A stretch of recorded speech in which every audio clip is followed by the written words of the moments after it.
Our VMs are checked out and we have our service account created to run services with. So let's go ahead and start deploying software. The first piece that we'll deploy is SharePoint Server. So we're just going to install the SharePoint software. We're not going to configure it. We'll let the PowerPivot installer configure that for us. But we do need to get the software on the disk before we run the SQL setup.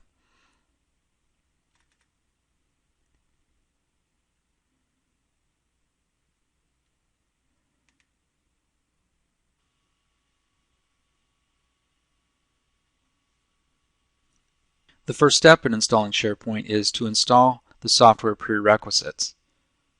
And we do that just by clicking this link here and then running through the wizard. The prerequisite installer checks the virtual machine or checks the server to make sure that roles are enabled. It'll enable roles it needs. If it finds patches that are missing or other software components that are missing, it will install those as well.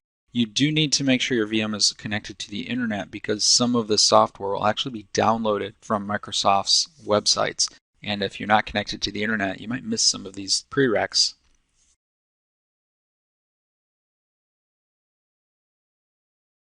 At the end of the prereq installer, if you have Service Pack 1 on Windows 2008 R2 and a reasonable amount of patches applied on top of that, you'll get this error. There was an error during installation.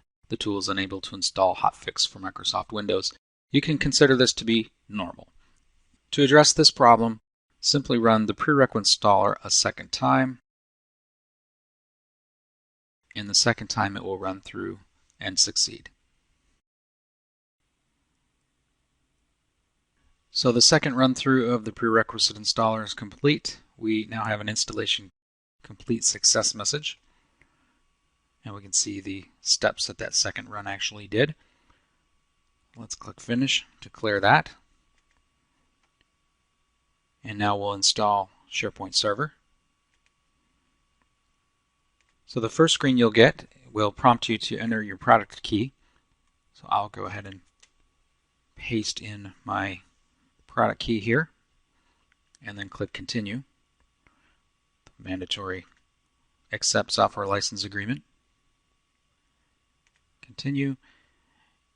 The choice you want to make here, don't choose standalone. Standalone is going to configure a SharePoint instance that has an Express database under it and will not have everything that we need in order to install our BI system. So we're going to install a server farm variant. Even though we don't really have a big farm, this is just a single server farm. This is the option we'll use.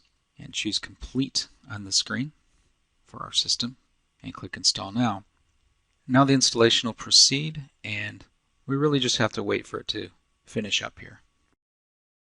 The software installation wizard is at the end and we can see that what it wants to do is run the configuration wizard. We don't want to do that because we don't have enough software yet. We don't have a database and we actually want to do that after we've run the PowerPivot installer.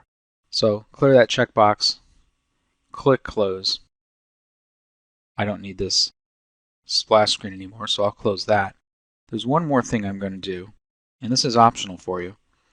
But if you want to install the cumulative updates after SharePoint SP1, you can do that.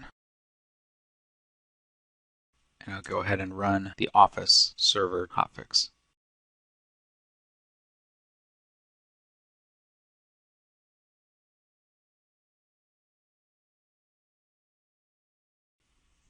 Okay, the hot fixes are in place for Office Server now.